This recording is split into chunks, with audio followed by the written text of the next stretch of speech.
Luffy μπλούζα από το One Piece, γιατί να είμαστε και λίγο original, άλλαξα και το χρώμα του από το φως που τελείται ταινία πίσω, να είμαστε λίγο original, να μην είναι το ίδιο ακριβώς background, το ίδιο ακριβώς χρώμα, το ίδιο ακριβώς μπλούζα, παρόλο που είναι την ίδια ημέρα, την ίδια στιγμή. Τέλος πάντων, λοιπόν, σήμερα θα μιλήσουμε για το Πάσχα στην Κέρκυρα και την προσωπική μου άποψη για το Πάσχα γενικά, αλλά κυρίως της Κέρκυρας, γιατί από Κέρκυρα είμαι, οπότε γι' αυτό έχω να μιλήσω. Εγώ προσωπικά δεν αντέχω το Πάσχα καθόλου. Ένας από τους λόγους είναι διότι έχει τόσο κόσμο στην Κέρκυρα που με πιάνει ένας πανικός εγκεφαλικά. Είμαι overstimulated πάρα πολύ, overwhelmed, full. Έχει τόσο κόσμο που με πιάνει νευρικό τελείως, δηλαδή δεν μπορώ να είμαι σε ένα χώρο που για να φτάσω από το σημείο Α στο σημείο Β πρέπει να από μια απόσταση 10 μέτρων να κάνω 10 λεπτά, ή για να πάω από το κέντρο, από τη μία πλατεία μέχρι την άλλη, να κάνω 40-45 λεπτά με τα πόδια, ενώ χωρίς τον κόσμο, υπό άλλες συνθήκες και άλλες ημέρες της χρονιάς, κάνεις 5 λεπτά για να πας. Προφανώς δεν είναι το ίδιο experience για όλους. Δηλαδή μπορεί να είσαι τυχερός, ας πούμε, και να έχεις νοικιάσει σπίτι ή να έχεις δικό σου σπίτι ή γύψη μπλα μπλα και να βλέπεις όλα τα γεγονότα, τις λιτανίες, τους επιτάφιους, τα πυροτεχνήματα, τα πάντα όλα να τα βλέπεις από το μπαλκόνι σου και να μην χρειαστεί να πας πουθενά, το οποίο είναι κομπλέ μια χαρά εμπειρία. Το έχω κάνει, έχει τύχει να μην χρειαστεί να τρέχω από εδώ και από εκεί, αλλά δεν μπορώ καθόλου τον κόσμο. Και όταν θέλεις να βγεις με την παρέα σου, να μην έχεις να βρεις που να παρκάρεις, οπότε θα πρέπει να κατέβεις με τα πόδια ή να κατέβετε όλοι με ένα αμάξι. Άμα θέλεις να βρεις τους φίλους σου, αν είναι ήδη κάτω στο κέντρο, να πρέπει να τους ψάχνεις 10 ώρες. Να μην πιάνει ποτέ σήμα, γιατί πρώτον στα κατούνια της Κέρκυρας δεν έχει καλό σήμα, και δεύτερον επειδή κυριολεκτικά δεν πιάνει καλό σήμα πουθενά άμα έχει τόσο κόσμο στην Κέρκυρα, τύπου στο ίδιο σημείο μαζεμένοι όλοι μαζί, ειδικά Μεγάλο Σάββατο που είναι όλοι μαζεμένοι για τους πότιδες. Σήμα γκον. Τουλάχιστον εγώ με τα προηγούμενα κινητά βέβαια που είχα, δεν είχα σήμα ποτέ. Δεν έχω κάνει, νομίζω, Πάσχα στην Κέρκυρα. Φέτος δεν πήγα. Ούτε πέρσι νομίζω πήγα. Πρόπερσι παίζει να είχα πάει. Δεν θυμάμαι. Πάντως κάποια Πάσχα τα έχω σκυπάρει. Αλλά γενικά με κουράζει πάρα πολύ όλη η φάση. Από ένα outsider's perspective, δηλαδή σαν άτομο, αν είσαι ένα άτομο το οποίο δεν έχει πάει ποτέ στην Κέρκυρα, γενικά πιστεύω ότι είναι ένα ταξίδι το οποίο είναι πολύ worth να κάνεις. Δηλαδή είναι πολύ ωραία εμπειρία, ας πούμε, το Πάσχα στην Κέρκυρα. Να πας να το δεις έτσι μερικές φορές, σαν ένα άτομο το οποίο δεν μένει στην Κέρκυρα. Βέβαια είναι πολύ ακριβή η Κέρκυρα. Βασικά, εντάξει, κακά τα ψέματα, όλη η Ελλάδα ακριβή είναι πλέον, αλλά η Κέρκυρα το έχει κάνει full εμπορικό το Πάσχα. Είναι πάρα πολύ εμπορικό πλέον. Πάρα πολύ, εντάξει. Πάρα πολύ, ενώ διαφημίζεται πολύ. Δεν είναι ότι χρειάζεται να πληρώσεις, ρε παιδί μου, για κάτι να κάνεις εκεί πέρα. Ουσιαστικά απλά πας και βλέπεις, αλλά και μόνο για να πας. Πρέπει κυριολεκτικά να κλείσεις εισιτήρια για αεροπλάνο ή πλοίο ή κτέλιο, όπως θες να πας, τα οποία ακριβά, full πανάκριβα. Πρέπει να κλείσεις ξενοδοχείο, Airbnb, οτιδήποτε όπου και μείνεις, ή να βρεις κάποιον που να ξέρεις, δικό σου, αν έχεις, να πας να μείνεις αυτόν, και αν μπορεί αυτός, που είναι λεφτά τα ξενοδοχεία και το Airbnb τουλάχιστον, πολλά λεφτά πάλι. Μετά να τρως από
θες να δεις, να είσαι μπροστά, να είσαι πολύ νωρίς από εκεί πέρα. Παιδιά, έχω ιστορίες,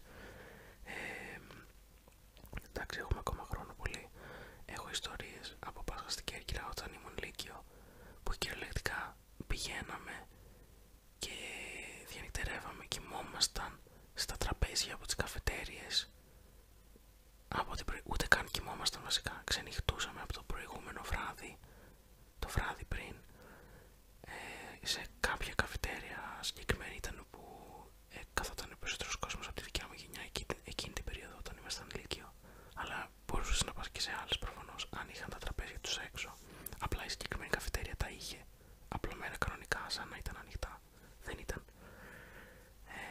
Και πηγαίναμε και κοιμόμασταν εκεί, ή όχι κοιμόμασταν, αλλά ξέρεις, ξημερώναμε για να μπορούμε να είμαστε μπροστά να δούμε τα κανάτια.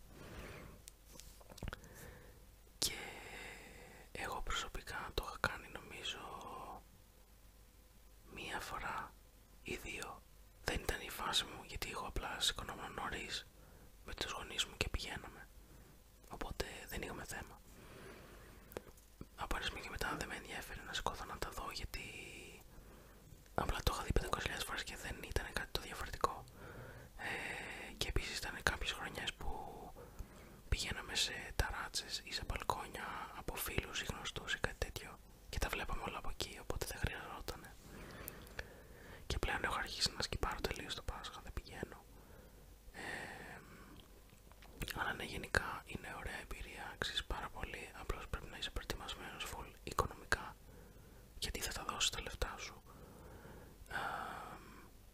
Και να ξέρεις που να πας, να κάνεις τι. Δηλαδή, πέρα από το ότι θα δεις τα κανάτια, τα πυροτεχνήματα, που είναι δύο από τα βασικά, είναι και οι λιτανίες, οι επιτάφοι, που είναι οι επιτάφοι, ας πούμε, που πρέπει να ξέρεις από πού περνάνε, από πού θα τους δεις, πού πρέπει να βρίσκεις για να τους δεις.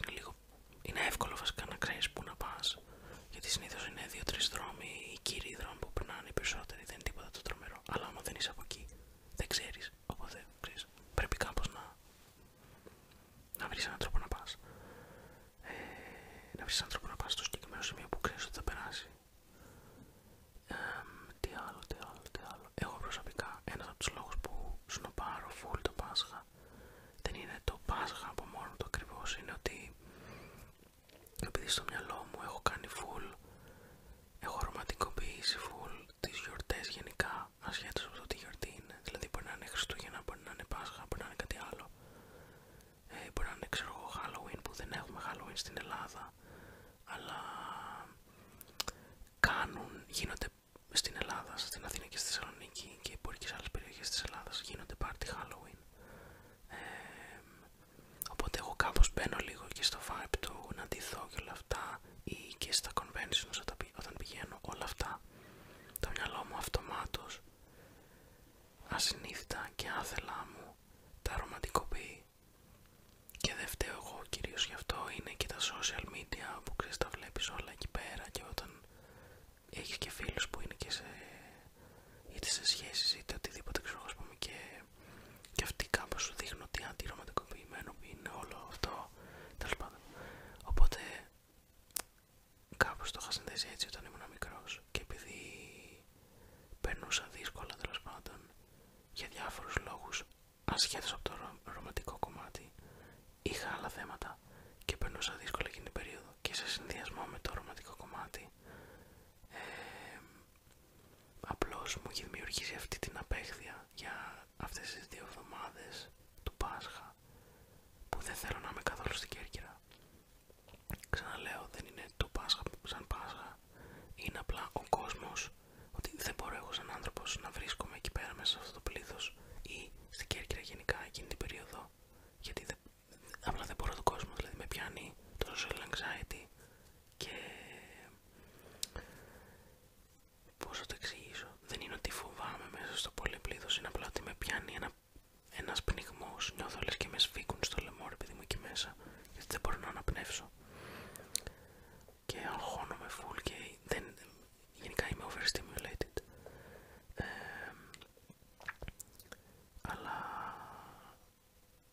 σε συνδυασμό τέλος πάντων αυτά τα δύο πράγματα, το ρομαντικοποιημένο κομμάτι και το ότι δεν περνούσα καλά, πώς το λένε, ότι είμαστε σε μια δύσκολη περίοδο. Τώρα κάθε φορά που είναι Πάσχα μου βαράει σαν πως είναι το PTSD. Δεν έχω PTSD ή κάτι τέτοιο με το Πάσχα, απλά θέλω να πω ότι πάρτε το PTSD ας πούμε σαν ιδέα, ότι όταν έχεις περάσει από κάτι πολύ τραυματικό, μετά σου μένει το μετατραυματικό τραύμα που είναι αυτό ότι ξέρεις, πλησιάζει η χρονική περίοδος αυτή και μέσα σου το μυαλό σου, η καρδιά σου και όλο σου το σύστημα ουσιαστικά παθαίνει ένα κοκομπλόκο, σαν να ξαναεπιστρέφεις εκείνες τις μέρες. Και επειδή δεν μπορώ να είμαι ρε παιδί μου έτσι στην Κέρκυρα και να το βιώνω αυτό το πράγμα ξανά και ξανά και ξανά και ξανά κάθε φορά, επειδή δεν καλυτερεύει και η κατάσταση, προτιμώ να μην. Τα Χριστούγεννα ας πούμε γουστάρω να πηγαίνω πάρα πολύ. Βέβαια και εκεί πέρα με πιάνει αυτό το λίγο το ρομαντικοποιημένη γιορτή κομμάτι, ότι στεναχώρια. Τέλος πάντων φέτος δεν πήγα Πάσχα και έβλεπα τους φίλους μου που ανεβάζανε story ή στέλνανε μηνύματα στην ομαδική και όλα αυτά, φωτογραφίες που ήταν όλοι μαζί ή όχι απαραίτητα όλοι μαζί, αλλά να ήταν με την οικογένειά τους και όλα αυτά, και μας βάζει ναι, οκ, θα ήθελα να ήμουν και εγώ με την παρέα μου αυτή τη στιγμή, αλλά θα κάνω υπομονή μέχρι να γυρίσουν Αθήνα όσοι είναι να γυρίσουν και μέχρι να έρθει το καλοκαίρι για να δω όλους τους υπόλοιπους που δεν είναι Αθήνα. Αλλά ναι, φέτος δεν άντεχα να πάω, δεν είχα καθόλου κουράγιο πραγματικά. Επίσης τρέχω να τελειώσω κάτι project που δουλεύω τέλος πάντων πριν από ένα χρονικό διάστημα, οπότε δεν πιστεύω ότι 2 εβδομάδες στην Κέρκυρα θα ήταν ό,τι καλύτερο.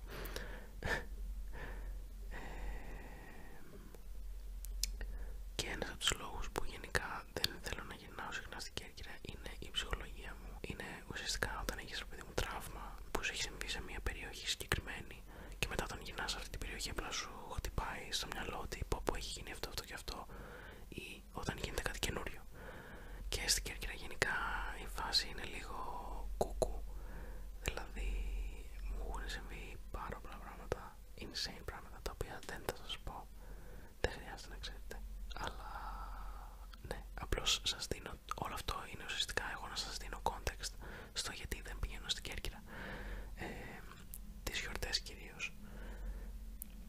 Αυτό. Τώρα το καλοκαίρι θα πάω, γιατί το καλοκαίρι είναι διαφορετικά τα πράγματα, επειδή δεν είναι κάποια συγκεκριμένη γιορτή, οπότε δεν το κάνω, δεν το ρομαντικοποιώ στο μυαλό μου, και επειδή μπορώ να παίρνω το αμάξι και να φεύγω όλη μέρα, να μην είμαι πουθενά στο κέντρο της πόλης ή στο σπίτι ή κουλουπού, μπορώ απλά να παίρνω το αμάξι και να πηγαίνω με την παρέα μου για μπάνιο ή να φύγουμε ή να κάνω οτιδήποτε και εγώ απλά να είμαι ξένιαστος κυριολεκτικά. Ενώ δεν είναι το ίδιο ακριβώς στις γιορτές, γιατί στις γιορτές πρέπει να είσαι εδώ, πρέπει να είσαι εκεί, πρέπει, καταλαβαίνετε τι εννοώ πρέπει, όχι κυριολεκτικά, αλλά πας εκεί για να δεις την οικογένειά σου ή πας σε ένα τραπέζι ή πας να δεις τα κανάτια ή πας να δεις τα πρωταγνήματα ή την παραμονή θα φας στο τραπέζι του σπιτιού. Αυτά ουσιαστικά, τα οποία είναι ξέρω πράγματα που είναι πολύ στάνταρ και νιώθω ότι με περιορίζουν. Δηλαδή είναι ωραία, είναι καλό ρε παιδί μου να ευχαριστιόμαστε τις γιορτές. Επίσης δεν είμαι και χριστιανός, οπότε το να γιορτάσω το Πάσχα και τα Χριστούγεννα δεν είναι το thing μου, δεν ασχολούμαι, δεν με ενδιαφέρει. Αλλά επειδή το Πάσχα της Κέρκυρας είναι το Πάσχα της Κέρκυρας, ξεφεύγει λίγο από το ότι γιορτάζεις ή και πενθείς ας πούμε αντίστοιχα. Πένθεις, ποια είναι η σωστή λέξη δεν ξέρω, τέλος πάντων. Πενθείς και γιορτάζεις τα Χριστούγεννα και το Πάσχα κουλουπού. Για εμένα είναι απλά είναι αυτή η γιορτή η οποία συμβαίνει, είναι αυτός ο κόσμος ο οποίος δουλεύει και ασχολείται κομπλέ. Και απλά σαν να είναι ρε παιδί μου μια γιορτή. Δεν ξέρω πώς το εξηγήσω βασικά, γιατί πώς εξηγείς ότι δεν γιορτάζεις ή πενθείς επειδή δεν είσαι χριστιανός, αλλά εξακολουθείς ας πούμε να παρακολουθείς, να είσαι ο θεατής, να ασχολείσαι από το εμπορικό κομμάτι, να το πούμε έτσι, εμπορικό, εορταστικό, δεν ξέρω. Τέλος πάντων είναι λίγο, το αφήνουμε αόριστο αυτό το θέμα, γιατί δεν ξέρω πώς να το καθορίσω ακριβώς. Επίσης έχω αρχίσει να νηστάζω κιόλας και ελπίζω να νηστάζετε κι εσείς για να κοιμηθείτε με αυτό το βίντεο. Ελπίζω να βαρεθήκατε να με ακούτε να μιλάω για το Πάσχα της Κέρκυρας, γιατί εγώ με βαρέθηκα σίγουρα, όπως βαριέμαι και το Πάσχα της Κέρκυρας και όπως δεν μου αρέσει το Πάσχα της Κέρκυρας, επειδή το έχω δει και το έχω βιώσει 500.000 φορές. Και μην αρχίσετε να μου λέτε στα σχόλια, μα Σέργε, μετά από μερικά χρόνια στη ζωή σου μπορεί να θέλεις να ξαναπάς και το ένα και το άλλο. Ναι, δεν διαφωνώ. Δεν λέω ότι το Πάσχα της Κέρκυρας είναι χάλια ή κάτι τέτοιο. Λέω ότι είναι χάλια για μένα ψυχολογικά μιλώντας, όχι σαν γιορτή. Και ότι μου είναι αδιάφορο επειδή δεν είμαι χριστιανός. Αυτό. Και επίσης πιστεύω ότι είναι, όπως είπα και πριν, μια καλή εμπειρία να ζήσετε όλοι, να βιώσετε όλοι ή όσοι μπορείτε ή γενικά. Αλλά φέτος έκανα Πάσχα εδώ πέρα στην Αθήνα. Και το Πάσχα στην Αθήνα δεν έκανα και τίποτα τρομερό, όλη μέρα σπίτι ήμουνα. Αλλά πήγα δίπλα στο παππού μου και στη γιαγιά μου και φάγαμε, κάναμε το τραπέζι και βγήκαμε στο μπαλκόνι από την άλλη μεριά της πολυκατοικίας για να δούμε τα πυροτεχνήματα. Και τα πυροτεχνήματα στην Αθήνα κράτησαν πάρα πολύ περισσότερη ώρα από όσο νόμιζα. Ώρες, βασικά πολλές ώρες κρατούσαν και ήταν πολύ εντυπωσιακό, γιατί έχω συνηθίσει στην Κέρκυρα που πετάνε ας πούμε μόνο σε ένα σημείο μεγάλα πυροτεχνήματα, τύπου το Θέαμα το ένα. Βέβαια εντάξει, και στα χωριά θα πετάξουν κανένα πυροτέχνημα από εδώ και από εκεί και μπορεί και πάνω από καμία μικροεκκλησία ή κάτι τέτοιο, ή κάποιος σε κανένα σπίτι ή κάτι τέτοιο, αλλά είναι πιο μικρού μεγέθους, όχι τίποτα τρομερό, και είναι πολύ λίγα. Αλλά εγώ σου λέω για Θέαμα τώρα, εδώ στην Αθήνα δεν περίμενα δηλαδή ότι θα το δω έτσι, αλλά είναι η Αθήνα. Και ήμασταν στο μπαλκόνι, ήταν βράδυ, έτσι σκοτάδι και ήταν ωραία, βλέπαμε όλη την Αθήνα από ψηλά και έβλεπα απλά όλα τα πυροτεχνήματα να αναβοσβήνουν από εδώ και από εκεί και ήταν παντού, πάρα πολύ μακριά κιόλας, γιατί ήταν και καθαρή ατμόσφαιρα εκείνη τη μέρα και απλά ήταν πολύ εντυπωσιακό θέαμα. Ναι. Και την επόμενη μέρα, από εγώ παιδιά, την επόμενη μέρα οι γείτονες από αυτή τη μεριά που βλέπω την Αθήνα από ψηλά, κάτω έχει τους κήπους και γενικά τις πίσω μεριές από τις άλλες πολυκατοικίες, να το πούμε έτσι, που είναι κυρίως κήποι και αυλές, και είναι ο δικός μας ο κήπος, και απέναντι και λίγο αριστερά έχουν μια αυλή σε μια άλλη πολυκατοικία. Και τέλος πάντων αυτοί είχαν βγάλει εκεί αρνιά, ψιστάριες, το ένα το άλλο να ψήσουνε, και ήταν παιδιά από το πρωί μέχρι το βράδυ όλη μέρα μουσική ανοιχτά και να γλεντάνε. Και καλά κάνανε, προφανώς δεν διαφωνώ με αυτό που κάνανε ή κάτι τέτοιο. Απλώς το θέμα είναι ότι παίζει να ξεκίνησε η μουσική 9-9.30 το πρωί και να έκλεισε non-stop, έπαιζε και να έκλεισε ίσως στις μία και θα σας γελάσω, δεν είμαι σίγουρος. Μπορεί λίγο πιο πριν, μπορεί λίγο πιο μετά, κάπου πάνω κάτω εκεί. Και προφανώς δεν έκανα κάποιο παράπονο ή κάτι τέτοιο, γιατί είναι η μέρα που είναι, αλλήμωνο. Δεν είναι ότι δηλαδή ο κόσμος κάνει τέτοια πράγματα κάθε μέρα, αλλά απλά κάποια στιγμή λίγο άρχισε να μου τα πρίζει η μουσική πιο πολύ, γιατί την είχαν βάλει ρε φίλοι τόσο δυνατά που την άκουγα με όλα τα κλειστά παράθυρα, όλες τις κλειστές πόρτες, με τα πάντα όλα. Την άκουγα λες και ήταν δίπλα μου, που θεωρητικά είναι δίπλα μου, αλλά τέλος πάντων. Να είναι καλά οι άνθρωποι που καλοπεράσανε και φάγανε και κάνανε και ράνανε.